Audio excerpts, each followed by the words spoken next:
ఏంటి ఇంకా ఇక్కడే ఉన్నాం? మా వాళ్ళు అప్పుడే ఊరి నుంచి బయలుదేరిపోయారంట. ముందు షాప్‌కి వెళ్ళి నాకు కావాల్సినవన్నీ తీసుకురా. మార్నింగ్ అయితే paya, dosa, vada, chicken. Okay. Chicken, paya తీసుకొచ్చేసాయి. ఆఫ్టర్‌నూన్‌కి అయితే mutton biryani and chicken gravy. Chicken అంటే ఏంటి? నాటుకోడి చికెన్ మినిమమ్ ఉండాలి. నాటుకోడి లేకపోతే మా వాళ్ళకి బీపీ వచ్చేస్తది. అలానే బ్లాక్ చికెన్ తెలుసు కదా! నల్లకోడి అదొక కేజీ ఎత్తుకొచ్చేసాయి. ఈవినింగ్ అయితే బ్రెడ్ ఆమ్లెట్ 65. 65 అంటే ఏంటి? రొయ్యలు 65 రొయ్యలైతే తీసుకొచ్చేసాయి.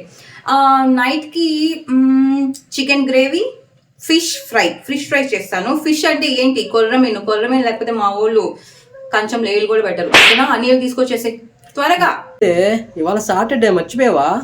సాటర్డే అయితే ఏమి ఒకరోజు తింటే ఏం కాదు. మా వోళ్ళు అంత దూరం నుంచి వస్తున్నారు. ఏమైతే సాటర్డే తింటే? ఒకరోజు తింటే ఏమైతుంది? ఏం కాదు కదా, తీసుకొచ్చేసి పో. ఏంటందు ఇంకా ఇలాగే కూర్చోన్నావు? మా వాళ్ళు ఆల్రెడీ వచ్చి కూర్చోన్నారు అక్కడ. ఏందేమంటావు? Chicken, mutton, fish.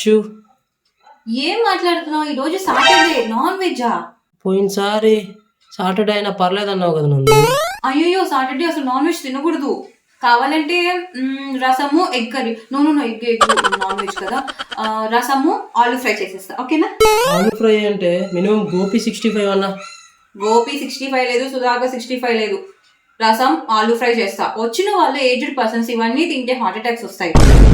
ఏజ్డ్ అంటే వాళ్ళు జస్ట్ 30 కదా. ఈ మధ్య 30కే హార్ట్ అటాక్స్ వస్తున్నాయి కదా. సో ఫైనల్ రసం, ఆయిల్ ఫ్రై. ఓకేనా?